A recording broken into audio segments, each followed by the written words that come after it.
පිනතින අද ධර්මදේශනාවේ මාතෘකාව හැටියට මම යොදාගන්න කල්පනා කළේ ධම්මපද පාළියේ සඳහන් වෙන තවත් එක ගාථාරත්නය.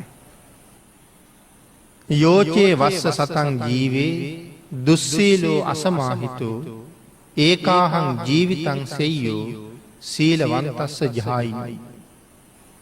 අපේ බුදුරජාණන් වහන්සේ දේශනා කොට වදාළ මේ උතුම් ගාථාරත්නයේ සරල තේරුම තමයි යමෙක් දුස්සීලයෙක් හැටියට අවුරුදු 100ක් ජීවත් වෙනවට වඩා සිල්වත් කෙනෙක් හැටියට එක දවසක් ජීවත් වෙන එක වටිනවා කියලා. මේ ගාථාව දේශනා කොට වදාළේ පැවිදි වෙච්ච හොරු පිරිසක් අරමුණු කරගෙන. හොරු පිරිසක් පස්සේ පැවිදි වුණා. ඒ කාරණාව මුල් කරගෙන තමයි මේ ගාථාව දේශනා කළේ. බුදුරජාණන් වහන්සේ සැවැත් නුවර ජේතවනාරාමේ වැඩ ඉන්න කාලේ 30 දෙනෙක් විතර පිරිසක් ඇවිල්ලා බුදුරජාණන් වහන්සේගෙන් අවසර අරගෙන පැවිදි වුණා. පැවිදි වෙලා මේ පිරිස කල්පනා කළා අපිට දැන් තරමක් වයසයි. පොතපත කියවලා ඉගෙනගෙන මේ ග්‍රන්ථ දුරය ප්‍රගුණ කරලා විදර්ශනාවට එනකොට කාලෙ මදි. ඒ නිසා අපි ග්‍රන්ථ ධූරය අතහැරලා කෙලින්ම විදර්ශනා ධූරය සම්පූර්ණ කරගෙන මේ සංසාරයෙන් එතර යන්න බලමු කියලා. ටික කාලයක් අවුරුදු කීපයක් මහා සංඝයා ඇසුරේ පැවිදි ජීවිතය ගැන හොඳ අවබෝධයක් ලැබුවා. ඉන් පස්සේ උන්වහන්සේලා කල්පනා කළා දැන් අපිට මේ පැවිද්ද පරිස්සම් කරගන්න පුළුවන්. අපි එහෙනම් මහානකමේ අර්ථය හොයාගෙන වනාන්තරගත වෙලා බණ භාවනා කරමු කියලා. බුදුරජාණන් වහන්සේගෙනුත් අවසර අරගෙන බොහෝම දුර ප්‍රදේශයකට උන්වහන්සේලා වැඩම කළා. ඒ ප්‍රදේශයට වැඩම කරන්න කලින් කමටහන් ඉල්ලගන්න ගියහම අපේ බුදුරජාණන් වහන්සේ බැලුවා මේ භික්ෂූන් වහන්සේලා වනාන්තරයකට යන්නයි කමටහන් ඉල්ලන්නේ. ඒ වනාන්තරයේදී උන්වහන්සේලාට මොකක් නමුත් කරදරයක් වෙනවද කියලා. බලහම හැබෑවටම කරදරයක් වෙනවා යාචකයෙක්ින්දා. ඒකට මොනවාගේ විසඳුමක්ද යොදන්නේ කියලා කල්පනා කළා. භික්ෂූන් වහන්සේලාට සඳහන් කළා මහණෙනි හොඳයි ඒ වනාන්තරයටම පිටත් වෙන්න. හැබැයි ඔතනින් වඩින ගමන් සාරිපුත්තයන් වහන්සේ මුණ ගැහිල්ලම වඩින්න කිව්වා. උන්වහන්සේලා සරියුත් මහරහතන් වහන්සේ ළඟට පිටත් වුණා. සරියුත් මහරහතන් වහන්සේ ළඟට වැඩියට පස්සේ ඇහුවා ආයුෂ්මතුන්ලා මේ වෙලාවේ මෙහි ආවේ මොකක් සඳහාද කියලා. ස්වාමීනි කරුණ දන්නේ බුදුරජාණන් වහන්සේ තමයි අපිට සාරිපුත්තයන් වහන්සේ මුණ ගැහෙන්න කිව්වේ. සාරිපුත්තයන් වහන්සේ කල්පනා කළා මපියාණන් වහන්සේ නිකම්ම නම් කෙනෙක් මම ළඟට එවන්නේ හේතුවක් තියෙන්න ඕනේ. උන්වහන්සේගේ ඥාණයෙන් විමසලා බලහම මේ ස්වාමින් වහන්සේලාට සාමණේර නමක් ඕනේ. ඒ හින්දා ඇහුවා ආයුෂ්මතුන්ලා සාමණේර නමක් ඉන්නවද කියලා. නෑ කිව්වා. එහෙනම් මෙහෙන් නමක් එක්ක යන්න. අර හාමුදුරුවෝ කිව්වා අනේ ස්වාමීනි සාමණේර නමක් එක්ක යනවා කියලා කියන්නේ අපිට තව මහ කරදරයක්. අපි මේ යන්නේ උතුම් ගමනක් යන්නේ. ඔය පොඩි නමවල් බලා ගන්න පරිස්සම් කරන්න ඒ දේවල් කරන එක හරි කරදරයි කියලා කිව්වා. ඊට පස්සේ සඳහන් කළා ආයුෂ්මතුන්ලා භාග්‍යතුන් වහන්සේ මම් මුණ ගැහෙන්න ඔබ වහන්සේලා එව්වේ මේ කාරණාවටයි. ඒ හින්දා මෙන්න මේ නම එක්ක යන්න කියලා සාමණේර නමක් දුන්නා. ඒ සාමණේරයන් වහන්සේගේ නම සංකිච්ච. උන්වහන්සේගේ වයස අවුරුදු 7ක් විතර. ඇයි මේ සංකිච්ච කියලා කියන්නේ? මේ සාමණේරයන් වහන්සේගේ අම්මා මේ දරුවා කුසේ ඉන්න කාලේ හදිසියෙ ලෙඩක් හැදිලා මැරෙනවා. පවුලේ අය එකතු වෙලා මලකඳ ආදාහනය කළා. දැන් මලකඳ පිච්චිලා හොඳටම. නමුත් ගින්දර ඇතුලෙන් පස්සේ දකිනවා මේ කාන්තාවගේ කුස ප්‍රදේශය ඉතුරු වෙලා. අනික් ඔක්කොම පිච්චිලා. ඊට පස්සේ මේ පිරිස උල් ආයුධවලින් ඇනලා ඒ කුස ගත්තා එළියට. අරගෙන උල් ආයුධවලින් කුසට ඇන්නා. විශේෂ දෙයක් නැහැ. හැබැයි ඒක හෙලිපාරක් අර කුසේ හිටපු දරුවගේ ඇහැ ගාවින් එනිලා ගියා. එච්චරයි දරුවට කරදර වුණේ. නැවත සැරයක් මේ කට්ටිය කුස දැම්මා අර ගිනි අඟුරු ගොඩට. දාලා අඟුරු වලින් වැහුවා. බහලා ගියා. මේගොල්ලෝ පහුවදා උදේ ආවා දරසෑය නිමලා හැමතැනම විසිරීලා තියෙන කොට කෑලි අයින් කරලා ඒක පිළිවෙලක් කරලා යන් කියලා. උදේ එනකොට කුස ඔක්කොම පිච්චිලා. ඒ වුණාට මේ දරුවා අර ගිනි අඟුරු මත එතන එහෙමම ඉන්නවා. හැමෝටම පුදුමයි. නමුත් සතුටින් දරුවා අරගත්තා. දැන් සාමාන්‍ය කෙනෙක් අහගෙන හිටියහම එහෙම දේවල් ලෝකෙ වෙන්න පුළුවන්ද කියලා හිතෙනවා. එතකොට ධර්මයේ සැක හිතෙනවා. ඒක පිළිගන්න බෑ කියලා හිතෙනවා. නමුත් කාරණාව ඉස්සරහට යන්න ඕනේ. ඒක පිළිගන්නවද නැද්ද කියන එක තීරණය කරන්න. මේ ඥාතියෝ මේ දරුවා අරගෙන නිමිත්ත පාඨකයෙක් ළඟට ගියා. නිමිත්ත පාඨකයා කිව්වා මේ දරුවා ගිහි ගෙදර හිටියොත් හත්මුතු පරම්පරාවකට හිඟමන අයිති වෙනවා. මේ දරුවා මහාන කළොත් තෙරවරු 500ක් එක තැන හැසිරෙමින් ලෝක සත්වයාගේ යහපත උදෙසා කටයුතු කරනවා. ඥාතියෝ කල්පනා කළා හොඳයි. මොනවා කරන්නත් ලොකු මහත් කරන්න එපයි. එහෙම හිතලා දැන් දරුවා හදලා වඩලා පෝෂණය කළා. වයස අවුරුදු 7ක් විතර වුණා. යම් කාරණාවක් සම්බන්ධයෙන් හිතලා නෑදෑයන්ට සඳහන් කළා විශේෂයෙන් සෙල්ලම් කරන්න ගියහම ගමේ ඉන්න අනික් ළමයි බයිනවා. බයින්නේ උඹ බඩේ ඉන්න කාලේ උඹේ අම්මා මැරිලා ගිනි ගොඩේ දාලා පිච්චුවා. අඟුරු ගොඩ උඩ ඉපදිච්ච එකා කියලා ළමයට බයිනවා. ඒක අහලා සංවේගය ඇතිලා ඥාතීන්ට කියලා මම මහාන කරන්න කියලා කිව්වහම තමයි ගෙනihin සරියුත් මහරහතන් වහන්සේට බාර දෙන්නේ. අවුරුදු 7යි වයස පැවිදි කරන්න හිතාගෙන දරුවගේ කෙස් බාන වෙලාවේ සිව් පිළිසිඹියාපත් මහරහතන් වහන්සේ නමක් බවට පත් වෙනවා. දැන් එතකොට අපිට විශ්වාස කරන්න බෑ කියවනේ අර කතාව. වෙනතනේ මේ ශාසනයේ ආර්ය මාර්ගයට යනකොට සෝවාන් සකදාගාමි අනාගාමි අරිහත් කියලා සිව් ඵලයක් තියෙනවා. සෝවාන් වෙච්ච උත්තමයෙක් කවදාවත් සතර අපායේ යන්නේ නැහැ. නමුත් තවත් ආත්ම 7ක් උපදිනවා. ඒක දෙව්ලොව මනුලොව දෙක තියෙම සිද්ධ වෙන්න පුළුවන්. එතකොට 7 වෙනි ආත්මෙට යනකම්ම වෙනත් කිසිම ඵලයක් ලැබුවේ නැත්තම් තාමත් 7 වෙනි ආත්මෙත් සෝවාන් නම් දැන් මේ ආත්මෙන් පස්සේ උපදින්නේ නැහැ. එහෙමනම් මේ ආත්ම භාවයේ අනිවාර්යයෙන්ම පිරිනිවන් පානවයි වෙන්නේ. හදිස්සියේ ගමනක් යනකොට කෙනෙක් පිටිපස්සෙන් ඇවිල්ලා කඩුවෙන් කෙටුවත් පිරිනිවන් පානවා මිසක් අපවත් වෙනවා කියලා නෑ. ඒ කඩු පහර වැදිලා ජීවිතේ සුන් වෙන මොහොතට කලින් අරහත්ත්වයේ ලැබනවාමයි කියලා සඳහන් කරන්නේ. සංකිච්ඡයන් වහන්සේගෙත් සෝවාන් ජීවිතයේ අන්තිම ආත්මේ. අන්න ඒ නිසා සඳහන් කළා මහ මෙර පතුලට තියලා තද කෙරුවත් මරන්න බෑ කියලා.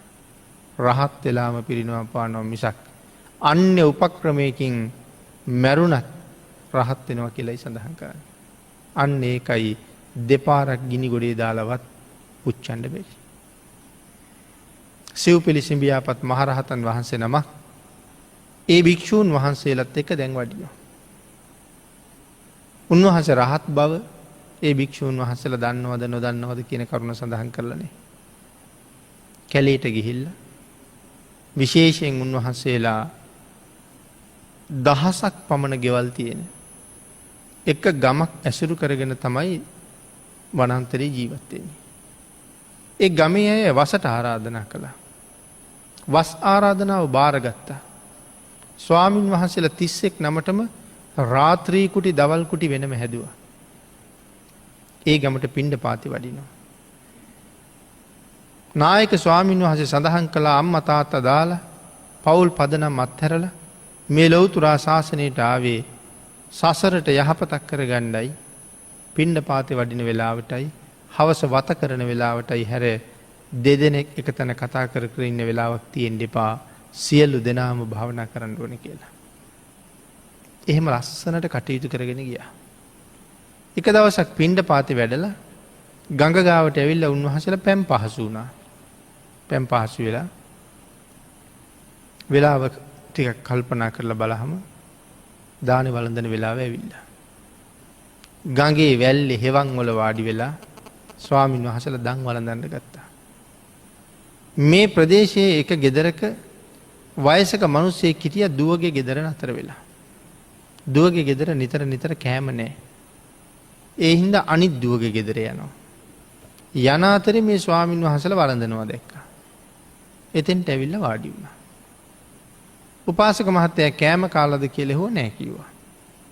එහෙනම් කොලයක් කඩාගෙන එන්න කියලා හැම නමක්ම බත් කට දුන්නා. ඒතර බත් කටවල් 31ක් තියෙනවා. දැන් එයත් පැත්තක ඉඳගෙන කනවා.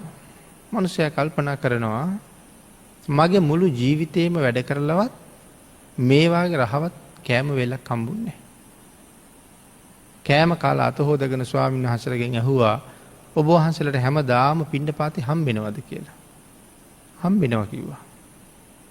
මෙයා කල්පනා කළා දුවගේ ගෙදර යන්න ඕනේ නැහැ මෙතන නවතින්නයි තියෙන්නේ. ස්වාමීනි මට නවාතැනක් දෙන්න බෑද කියලා ඇහුවා.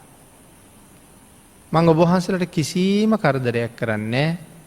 වතපිලිවෙත කරගෙන ඉන්න මට දුන්නොත් ඇති කිව්වා. යැපෙන්න ආහාර ටික. බැගෑපත් ඉල්ලීම නිසා ඉඩ දුන්නා. මාස 2ක් විතර කිසිම වරදක් නැහැ හොඳට කටයුතු කරගෙන හිටියා. ඊට පස්සේ මෙයාට දවසක් හදිස්සියේ දුව මතක් වෙනවා. දුවගේ ගෙදර යන්න හිතෙනවා. ස්වාමින් වහන්සේලාට කිව්වොත් යන්න දෙන එකක් නැහැ. ඒ හින්දා හොරෙන් යනවා. මේ මාස ගානටම මිනිස්සයා කරපු එකම වරද තමයි නොකිය ගියපු එක. ඒ යන පාර හරහා කැලයක් මැද්දෙන් මේ කැලේ හොරු පිරිසක් ඉන්නවා.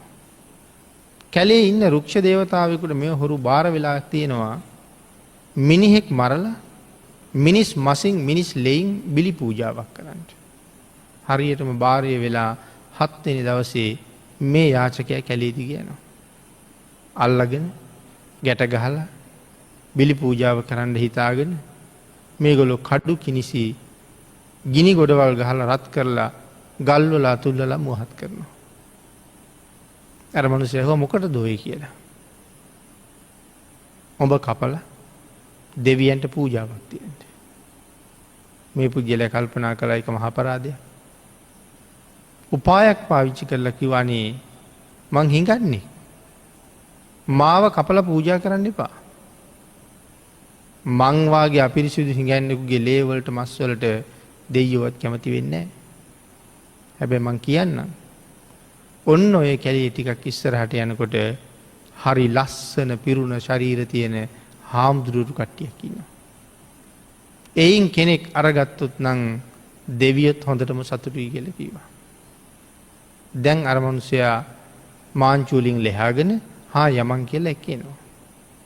හාමුදුරුවෝ ඉන්න තැනටම ආවා. හොර නායකයා ඇහුවා කෝදෙන් හාමුදුරුවෝ? අර gediye ගහන්නකෝ. මේක භාවනා කරන වෙලාව. gediye ගහන්නේ කාට හරි කරදරයක් වෙච්චාම. ඔක්කොම කට්ටිය එළියට එනවා කිව්වා. හොර නායකයා ගිහිල්ලා අර gediye ගැහුවා. ඔය ආරණ්‍ය වල එහෙම අපි දකිනවා බෙනයක් ඇතුලේ හාරපු කොටයක් එල්ලලා තියෙනවා. ඒකට තව ලීයකින් පාරක් ගහපුවාම පැත්ත පුරාම ලොකු සද්දයක් යනවා. ඒ දානේ වළඳන්න පිණ්ඩපාතයට එන්න බුදුන් වඳින්න වත කරන වෙලාවට සංඝයා රැස් කරවන්නයි ඒකට ගහන්නේ. සද්දය ඇහුණ විතරයි හැම පැත්තෙම කුටි වලින් එළියට ආවා. හොරනායකයාගෙන් ඇහුවා ඇයි? එයා කතාව මුල ඉඳලම කිව්වා. මෙයා තමයි අපි එක්ක ආවේ. ඊට පස්සේ එතන ඉන්න නායක හාමුදුරුවෝ අනික් හාමුදුරුවන්ට කතා කරලා කිව්වා ආයුෂ්මතුල්ලා සහෝදර පිරිසට කරදරයක් ආවහම මුලින්ම ඒක බාර ගන්න ඕනේ වැඩිමල් සහෝදරයා. එහෙනම් දැන් ප්‍රශ්නයක් තියෙනවා. ඔබ වහන්සේලා අප්‍රමාදීව බණ භාවනා කරලා සංසාරයෙන් එතර යා යුතුයි. මම මගේ ජීවිතය පූජා කරනවා කියලා. දෙවෙනි හාමුදුරුවෝ නැගිට්ටා. ස්වාමීනි එහෙම කියන්න එපා. මටත් ඒක අයිති ජීවිතය දෙන්නේ මමයි කියලා කිව්වා. ඔහොම සෑහෙන පිරිසක් කතා කළා මමයි යන්නේ කියලා. ආන් ඒ වෙලාවේ අර 7 අවුරුදු වයසේ සාමණේරයන් වහන්සේ කියනවා නෑ ස්වාමීනි මමයි යන්නේ. වෙන කිසි කෙනෙක් එන්න එපා මේක මට අයිති වැඩක්. බුදුරජාණන් වහන්සේ මම එව්වේ මේ වැඩේටමයි. හිඟන්නෙකුගෙන් කරදරයක් වෙනවා කියලානේ දැක්කේ. මේ වැඩේටමයි මං එව්වේ මේක මගේ වැඩේ. අනේ අර ලොකු ස්වාමින් වහන්සේලා ඔක්කොගේ මැස් වලින් කඳුළු වැක්කිරෙනවා. මේ චූටි දරුවට දැන් මොකද කරන්න කියලා. දැන් හොරු එක්ක යනවා.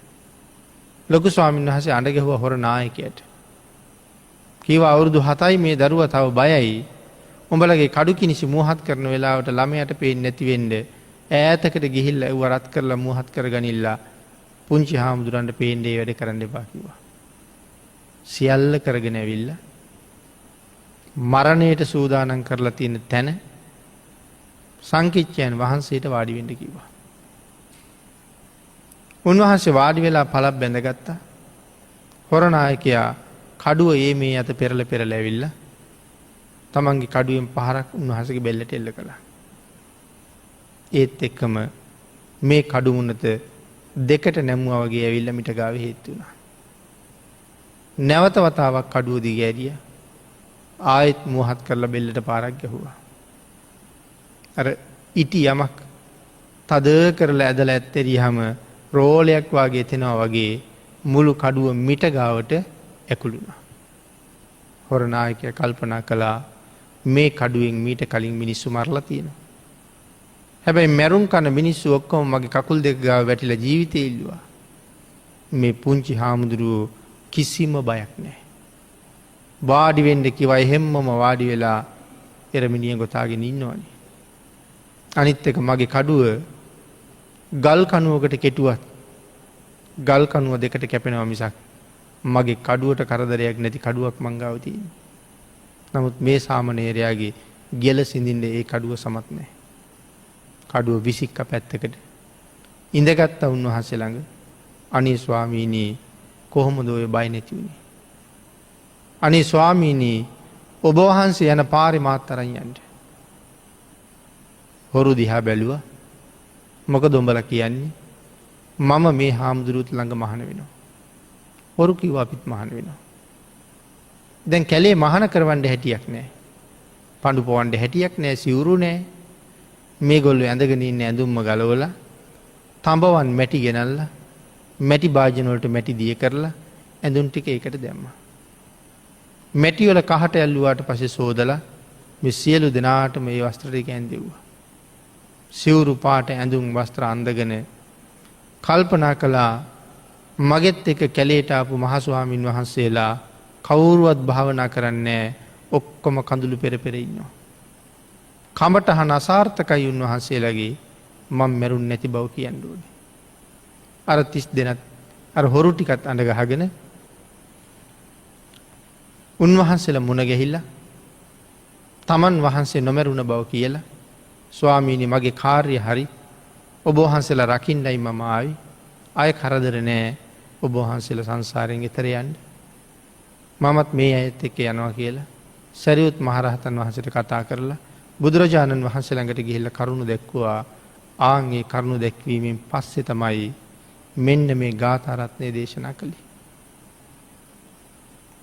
භාග්‍යවතුන් වහන්සේ දේශනා කළා මහණෙනි දුස්සීලයේ හැටියට අවුරුදු 100ක් ජීවත් වෙනවට වඩා සීලවන්තයෙක් හැටියට ජීවත්වෙන එක දවස වටිනවා කියලා. කෞද මේ දුස්සීලයෝ කෞද මේ සීලවන්තයෝ කියන කාරණාව මෙතැදි සාකච්ඡා කරන්න තියෙනවා. භික්‍ෂූන් වහන්සේලගේ පාර්ශවයෙන් ගත්තහම මේ ධර්මකාරණාව ඒක විස්තර කරනවා. උපසම්පදා භික්‍ෂූන් වහන්සේ නමක් වුණහම අපි හිතන හැටියට දුස්සීලයි කියල කියන්න පුළුහන්ද දුස්සීලද නැද්ද කියන කාරණාව අපි දන්නේ නෑ. දුස්සීලයි කිව යුත්තේ කොහොම කෙනෙකුටද කියන එක භාගිතුන් වහස වෙනම පෙන්නලා තියෙන. උපසම්පදා වෙච්ච භික්‍ෂූන් වහස නමකට නං පාරාජිකා 4ක් තියෙනවා. අපි අටිගෙන 4 පාරාජිකා. උන්වහන්සේට පැනවිලා තියෙන ශික්ෂා පදවල මුල්ම කාරණා 4 එක මහනක මේ ජීවය හැටියට තමයි දකින්න. මේ 4න් එකක් කැඩුනොත් ඒක මහනකමත් එක්කම ඉවර වෙනවා. එතකොට මොනවද 4 පාරාජිකා? පළවෙනි එක මෛතුන ධම්ම පාරාජිකාව. ස්ත්‍රියක් සමග කායික සම්බන්ධතාවයක් පැවැත්වුවොත් පාරාජිකාපත්තියට ලක් වෙනවා. අදත්තාදාන පාරාජිකාව. යමක් හොරකං කළොත් පාරාජිකාපත්තියට පත්වෙනවා. උත්තරි මනුස්ස ධම්ම පාරාජිකාව. තමන් උතුම් මනුෂ්‍ය තත්ත්වයට ඇවිල්ල නැතුව ඒ කියන්නේ සෝවාන් සකදාගාමි වෙලා නැතුව නමුත් ප්‍රජාවට ඒක අඟවනවා. අනාගාමි රහත් වෙලා නැතුව ඒක ප්‍රජාවට අඟවනවා. ප්‍රජාවට කියනවා. නැත්තන් දැනෙන්ඩ අරිනවා ඉඟි කරනවා. අංගිකට එක නැති ගුණ කියනවා. මේ ශාසනයේ රහතන් වහන්සේල කවදාවත් කියන්නේ මම රහත් කියල කොහොමවත්ම කියන්නේ. ඔබ වහන්සේ රහත් වෙලාද කියල හැවොත් ඒත් කියන්නේ නෑ. අපි හිතනවට වඩා මේ ශාසනය හරි නිර්මලයි මේ ශාසනය හරි සිව්. සඳහන් කළේ යම් දායක මහත්තය. ඇහුවොත් ස්වාමීනී ඔබ වහන්සලා දවසකට කොච්චර භාවනා කරනවාද කියලා.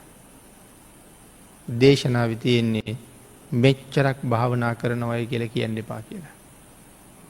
බේරෙන්ඩම බැරිවුණොත් තමන් ගැන කියන්න එපා කියලායි අපිට දේශනා කරලා තියෙන කියලා කියන්න කිව. තමන් කවුද කියල කියන්න යන්න මං භාවනා කරනවා මං මාර්ග පල් ලබල ඉන්න මන් දවසකට පැය මෙච්චරක් භාවනා කරන කියන්න යන්න අවසර නෑ. එනම් රහතන් වහන්සේවත් කියන්නේ නෑ. ප්‍රාර්ථනා දෙකයි තියෙන්නේ මම රහත් වන බව කිසි කෙනෙක් නොදැන ගනිත්වා. එක ප්‍රාර්ථනාවක් මහරහතන් වහසගේ.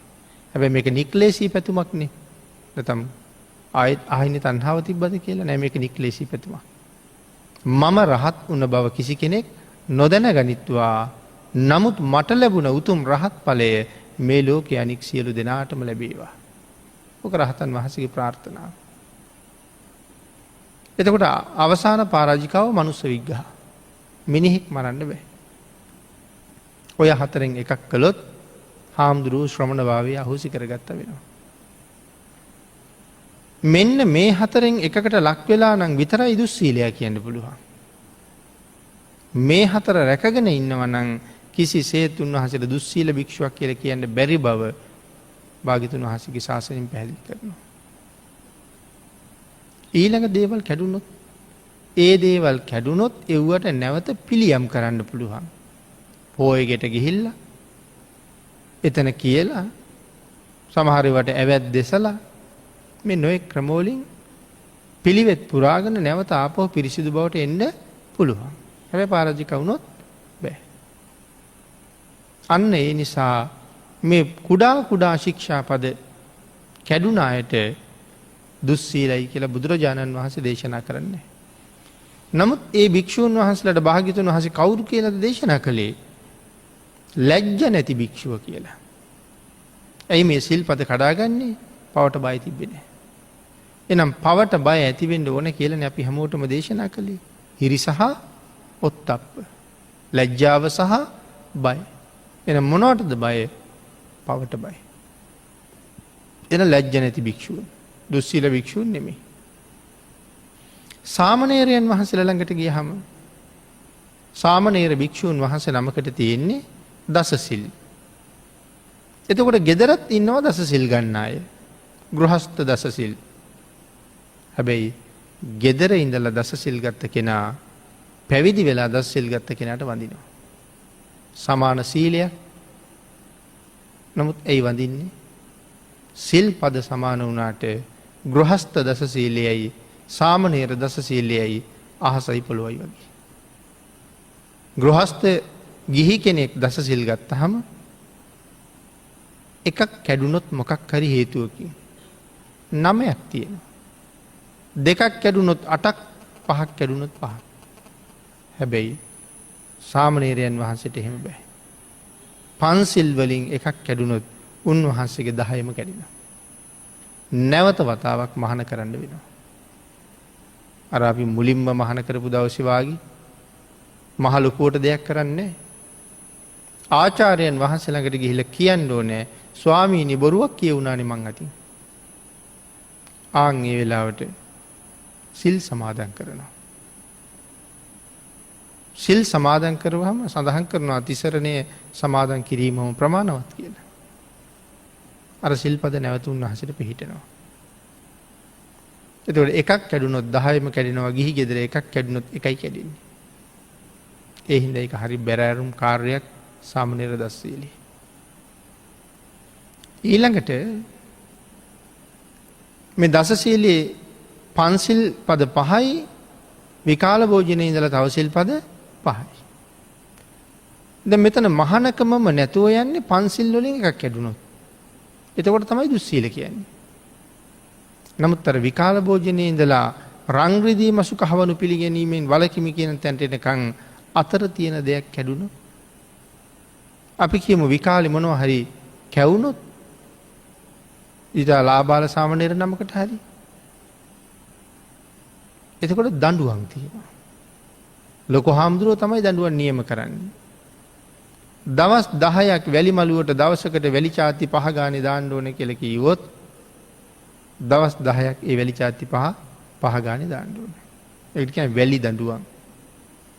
ඒ දඬුවමෙන් පස්සේ උන්වහන්සේ ආපහු පිරිසිදු වෙනවා.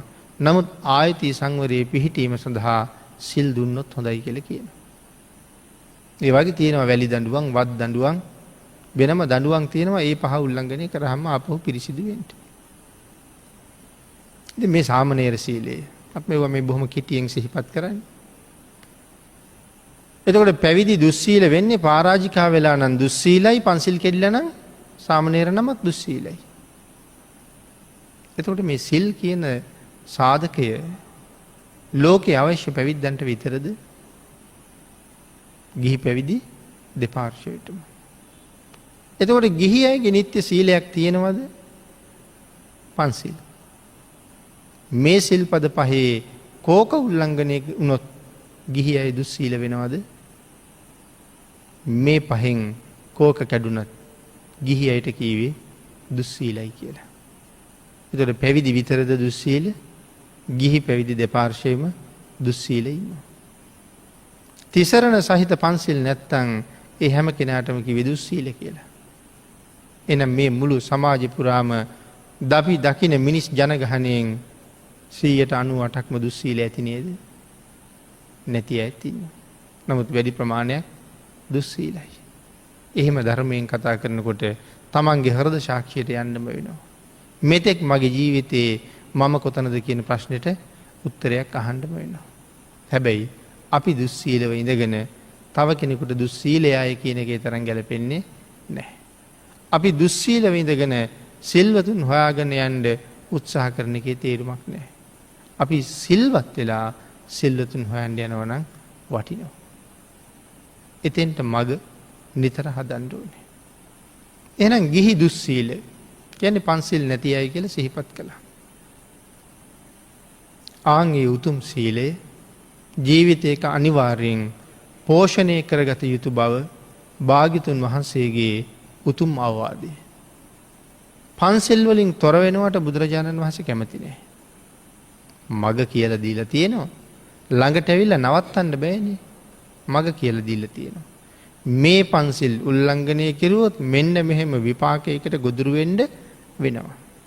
කැමතිනම් ඔහොම හිටියට කමක් නෑ නැත්තං පන්සිල් මත මනාව පිහිටන්ඩ කියලයි දේශනා කරන්න. යමෙක් ළඟ තිසරණ සහිත පන්සිල් වෙත්ද ඔහුට කීවා හැබැවිම්ම බෞද්ධයා කියලා. තිසරණ සහිත පන්සිල් නිවැරදිව තියෙන කෙනා තමයි බෞද්ධවෙන්. ආං එහෙමනං පිනතුන අපේ සංකිච්චයන් වහන්සේ බුදුරජාණන් වහන්සේ ළඟට ගිහිල්ල හොරු ටික පෙන්නහම ඒ අයට නැවත මහත් සාධාරණයක් මේ ශාසනයෙන් ඉෂ්ට වෙනවා. එතොට සඳහන් කළේ දුස්සීලයකුගේ අවුරුදු 100කට වඩා සීලවන්තයකු එක දවස වටිනවා කියලා. අපි අපේ කාරණාවටම ගියොත් ආය දක්කින විභංගේ භාගිතුන් වහස කරුණු දක්වනවා තිරිසං සතෙකුට කෑම වේලක් දුන්නොත් අනාගත ජීවිත 100ක මට කෑම හිග නෑ කියලා. දුස්සීල මිනිහෙකුට දුන්නොත් ඒ කියන්නේ තිසරණ පන්සිල් නැති මිනිහෙකුට දුන්නොත් අනාගත ජීවිත 1000යි. ඊළඟට සඳහන් කළා පෘතජ්ජන සීලවන්තයෙකුට දුන්නොත් කාටද මේ පෘතජ්ජන සීලවන්ත කියලා කියන්නේ? එයා ගාවත් තිසරණයි පන්සිලුයි නෑ. නමුත් එහෙම වුණාට පන්සිල් සමාදන් වෙලා නැති වුණාට වැරදි කරන්නේ නෑ. දඩේ මේ යන්නේ දැල් දාන්න යන්නේ ඒ වගේ දේවල් වලට යන්නෙත් නෑ. අනුන්ගේ කාම වස්තු පැහැර ගන්න යන්නෙත් නෑ. අනුන්ගේ වස්තුව හොරකම් කරන්න යන්නෙත් නෑ. සාමාන්‍යයෙන් බොරු කියන්නේ රාරක්කු බොන්න යන්නෙත් නෑ. හැබැයි නොකරම ඉන්නෙත් නෑ. සත්තු මරන්නේ ඒ වුණාට හදිසියේ ගෙදර තියෙන පැදුරුවානක හරි දියමකුළුවෙක් ඉන්නවා දැක්කොත් නොමර යවන්නෙත් නෑ. ඒ හේතු ගොඩක් තියෙනවා. ළමයි ඉන්නවා කියනවා රැට ඇවිල්ලා ළඟට පණීද දන්නේ නැහැ කියනවා. ප්‍රශ්න ගොඩක් නේ. ඒ හින්දා නොමර යවන්නේ නැහැ. ඉතින් ඔය ගිහිල්ලා වැව් පිටි ගානේ කැලෑවල් ගානේ සත්තු මරන්න යන්නේ නැහැ. ඊළඟට බොරු කියන්නෙත් නැහැ. බේරෙන්නම බැරුණොත් නොකිය ඉන්නෙත් නැහැ. හොරකම් කරන්නෙත් නැහැ. අවශ්‍යම දෙයක් දැක්කොත් නොගෙන ඉන්නෙත් නැහැ. වැරදි කාම සේවනයට යන්නෙත් නෑ. දිගින් දිගටම අවස්ථාව ලැබෙනවා නම් ප්‍රයෝජන නොගෙන ඉන්නෙත් නෑ. රාරක්කු බොන්නෙත් නෑ. අනුන්ගෙන් නිකන් හම්බෙනවා නම් සමහරට නොබී ඉන්නෙත් නෑ. ආන් ඒ අයට කියනවා පෘතජ්ජන සීලවන්ත කියලා. නිතර කරන්නේ නමුත් අර විදිහට වුණොත් නොකර ඉන්නෙත් නෑ. එහෙම කෙනෙකුට කෑම වේලක් දුන්නොත් අනාගත ජීවිත ලක්ෂයක විපාක දෙනවා. ඊළඟට අහසින් යන තවුසෙක්. හැබැයි තිසරණ පන්සිල් නෑ. බාහිර තවුසෙක් කියලා කියන්නේ ශාසනයට පිටපැත්තේ ධ්‍යාන අභිඥා තියෙන අය එදත් හිටියා අදත් ඉන්නවා. ආන් එහෙම තවුසෙකුට කෑම වේලක් දුන්නොත් අනාගත ජීවිත කෝටි ලක්ෂයක විපාක දෙනවා. තිසරණයි පන්සිලුයි තියෙන උත්තමයෙකුට කෑම වේලක් දුන්නොත් අනාගත ජීවිත අසංකේයක විපාක දෙනවා. එතකොට තිසරණයි පන්සිලුයි තියෙන කෙනෙකුට කෑම වේලක් දුන්නොත් අනාගත ජීවිත අසංකේයයක්. මට දුන්න කෙනාට කෑම හිග නැහැ. එතකොට අපි දානි ගෙදරකට යනවා. ගියහම රැට බණ ගෙදර ගියහමත් කෑම දෙනවා. උදේ දානි ගෙදර ගියහමත් කෑම දෙනවා. මංගල උත්සවයකට යනවා. එහෙ ගියහමත් අපිට කෑම දෙනවා. පොය දවසක පාරට බැස්සහම පාර දිගටම කණ්ඩ දෙනවා. විශේෂ පොය දවස්වල. දැන් තිසරණයි පන්සිලුයි තියාගෙන ගිහිල්ලා අර මනුස්සයාගේ ගෙදර බණ ටිකත් අහලා බත් වේලකුත් කාලා එළියට આવුත් ඒ ගෙදර මිනිහට ලාභය කොයි තරම්ද? දන්සැල දුන්න කෙනාට ලාභය කොයි තරම්ද? මගුල් ගෙදර ගිහිල්ලා රුපියල් 3-4000ක් දීලා ආවා වාගේ ලාභයක්ද දීලා ඇවිල්ලා තියෙන්නේ. දැන් මම පන්සිල් රකින්නේ එයාට යහපතක් වෙන්නද? මම පන්සිල් රකින්නේ මට යහපතක් වෙන්න. මට අර්ථයක් වෙන්න. මට සුගතියක් වෙන්න. අන්න ඒ හින්දා මේ ශාසනයේ හොඳටම ආත්මාර්ථකාමී වෙන්න ඕනේ. අර අපි සාමාන්‍ය කතා කරන ආත්මාර්ථය ගැන නෙමෙයි මේ කතා කරන්නේ. තමන්ගේ ආත්මයට අර්ථයක් කරගන්න වෙහෙසෙන්න ඕනේ. අනුන්ට මුකුත් කරන්න යන්න ඕනේ නැහැ. මම මේ කියන්නේ අනික් අයට උදව් කරන්න එපා කියන කතාව නෙමෙයි. මේ සීලයේ සමග යන ගමන. අනික් අයට මට පොල් අතු බැඳලා දෙන්න යන්න බැරි වුණාට, කුඹුර කපලා දෙන්න යන්න බැරි වුණාට, වෙන තනි රකින්න යන්න බැරි වුණාට මම මගේ වැඩේ හරියට කරගත්තා නම් මං ඒගොල්ලන්ට නිකම්ම පිහිට වෙලයි තියෙන්නේ. හදිස්සියේවත් ඒගොල්ලෝ මට වතුර උගුරක් දුන්නත් එයාලට ලාභයි. අන්න ඒක හින්දා තමන්ගේ ආත්මාර්ථය කරහා වෙහෙසුනහම නිකම්ම තමන්ගෙන් පරාර්ථය සිද්ධ වෙලා ඉවරයි. එහෙනම් මේ ශාසනයේ තියෙන්නේ ආත්මාර්ථයෙන් පරාර්ථයට යන ක්‍රමයක්. මම සිල්වත් වෙන්න අවට ඉන්න අයට ලැබෙන්නේ ලොකු ලාභයක්. හරියට නිකන් එක පහනක් දැල්වහම වටේම ඉන්න අයට වැඩ කරගන්න පුළුවන් වගේ. අන්න එහෙම අයයි මේ ශාසනයේ බෞද්ධයෝ කියලා කියන්නේ. ආන් එහෙම අයටයි සිල්වත් කියලා කියන්නේ. පන්සිල් නැති හැම කෙනෙක්ම දුස්සීල කියන තැනයි ඉන්නේ. අපිත් ඉපදිලා හුඟක් කල් ඒ හින්දා අපි දැන් වෑයම් කරන්න ඕනේ දුස්සීල හැටියට මැරෙන්න නෙමෙයි සිල්වත් හැටියට මැරෙන්න. බොහෝසේ කුසල් රැස් කරගන්න ඕනේ. හැබැයි පන්සිල් ආරක්ෂා කරන්න සල්ලි ඕනේ නැහැ. නමුත් දසදාන වස්තුවත් ඕනේ සංසාරේ සැලසුම් කරගන්න ඕනේ නිසා. මෙදා තියෙන අඩුපාඩු එදාට එපා නිසා. මෙහෙම හිටියට හුඟක් පින් කරලා කියලා සතුටු වෙන්න එපා. හේතුව අපි පින් කරන්න අරන් තියෙන ළඟදී ඉඳලා. ඉස්කෝලේ යන කාලේ පින් කළේ නැහැ. විවාහ වෙලා රස්සාවක් හොය ගිය කාලේ පින් කිරුවේ නැහැ. ගෙවල් දොරවල් හදපු කාලේ පින් කිරුවේ නැහැ. ඒ කාලේ ඒ වැඩ තිබුණා. මේ ළඟක ඉඳලා තමයි යොමු වෙලා තියෙන්නේ. ඒ හින්දා කළා ඇති නෙමෙයි කළා මදිමයි. හැකි හැම වෙලාවකම සිල් රැකගෙන අනිත් අතිරේක කුසලයකුත් රැස් කරගෙන බොහොම ආඩම්බරයෙන් සීලවන්තයෙක් හැටියට මේ විශ්වයෙන් සමුගන්න පුළුවන් වුණොත්, මේ ලෝකෙන් සමුගන්න පුළුවන් වුණොත් ඒක හරි ශ්‍රේෂ්ඨයි. දුසිලෙක් හැටියට මැරෙනවට වඩා. ආන් එහෙම පුජ්‍යලයකුගේ එක දවස පවා හරි වටිනවා බොහෝ දිනකට යහපතක් වෙන නිසා. ධර්ම දේශනාවට තියෙන කාලය නිමා වෙලා නිසා අපි දේශනාව මෙතකින් නිමා කරමු.